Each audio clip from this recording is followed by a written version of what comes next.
جهدارن هيفي اف ام سلافوريس از بشرى حامد بورما دخلك كنوداج جوشيا زانيارين وشارتي ودخلك مايا ايرو امي هناك زانياري لسر كسكي جباجار ديركي بدمك دريش كاري درويتنا جلا كريه تا ايرو لسروي كاري بردوامه دسبيكي ام بخيراتنا تدكن منرحب فيك عمو براديو هيفي اف ام. اهلا وسهلا فيكم ويت السلام يا بشرى. ممكن تعرف عن حالك لمستمعيه؟ يوسف حنا عبد الأحد الخياط، صار لي بلقي 50 سنه. صار لك زمان عم تشتغل؟ صار لي زمان اشتغل سنه 67. ايوه، ها الماكينه اللي اشتغلت فيها هاي سنجر عفوا جوكي اخذتها من قامشلي، صار له زمان عندي. يعني صار له من وقت ما اشتغلت بالخياطه. نعم. الماكينه من زمان. هالماكينه من عندي كان عندي وحده سنجر قديمه بعناها اشتريناها، هاي طلعوا جداد جوكي في قامشلي، رحنا اخذناها من قامشلي ونشتغل فيها من هاك الوقت لهلا عم اشتغل فيها. انت اخذت المهنه وراثه؟ لا، انت تعلمته عند شخص. شو كان اسم الشخص اللي تعلمت منه؟ أديب زتي. كمان من اهالي تركي.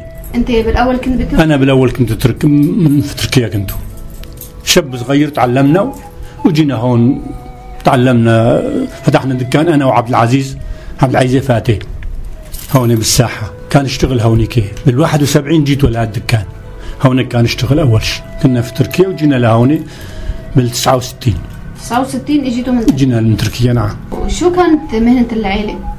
انا خياط واولادي كلهم تعلموا. جيتوا فتحتوا الدكان بال71، فتحنا الدكان، كنا انا وعبد العزيز فاتح كردي عم يوسف، اذا تعرفيه يوسف شيخ موسى تعرفيه. ايه كنا هونيك نشتغل. عبد العزيز الله يرحمه مات، صار له سنه مات يمكن.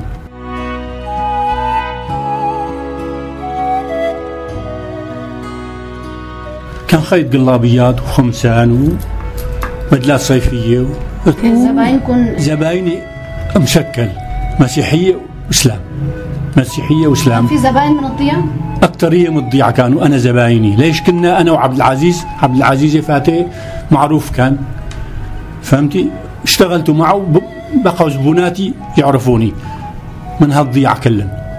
في من الضيعة من خانة سري ومن هالضيعة مقدرة عدنا أنا. يعني هلا الشغل كيف؟ يعني زمان كان شغل منيح؟ زمان كان شغل أكتر شغل، كان يشتغل بالليل للسحور للصبح كان يشتغل تقريبا. وهلا الشغل كيف؟ هلا الشغل خطيرنا، ما بقى شغل يعني كما قبل. نشتغل نتسلى في التخومه، نخيط تخومه وبدلات صيفيه ونيطير هلا يعني اكثر شيء بتقول انه انت عم تتسلى بالدكان؟ اتسلى بالدكان الحمد لله. مو يعني هلا ضروري يعني لا اشتغل بالليل وبنهار، لا، نتسلى في الدكان، نجي نقعد هون، جاء شغلت نشتغل، ما جاء كنا احنا قاعدين في الدكان والحمد لله نتسلى.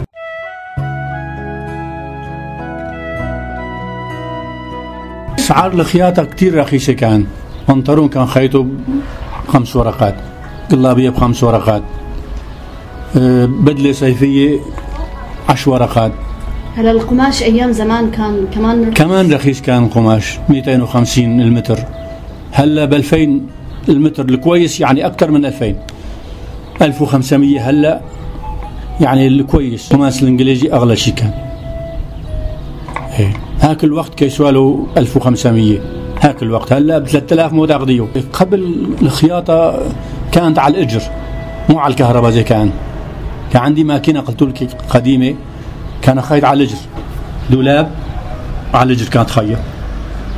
هلا صار له زمان على الكهرباء، كل المكاين صار يشتغلوا على الكهرباء، ترقال، لينو، بوبلين، هو مشكلين بوبلين للقلابيات، كان جوخ، في كان كل جوخ مشكل، يعني جوخ مثل ما هلا قلت لك، جوخ فرنسي، جوخ وطني، جوخ هندي. طبعا قماش اول كان كويس، هلا خفيف وصار شوي خفيف، خففوا الشغل، يعني المعامل خففوا القماشات.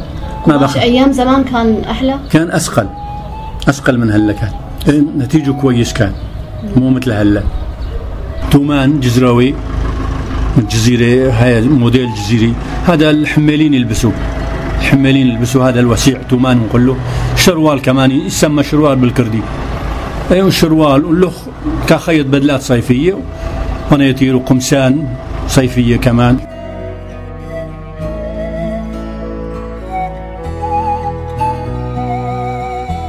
أنا أحب ديريك وشعب ديريك كله إسلام ومسيحية مع بعض نحن عايشين.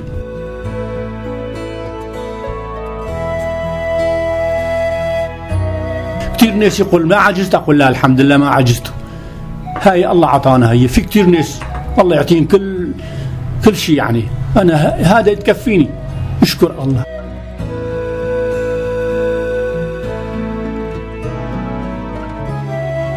هيفي اف ام، اهلا وسهلا فيكن على عيننا جيتن، وميت السلامه والله يديمكن ان شاء الله.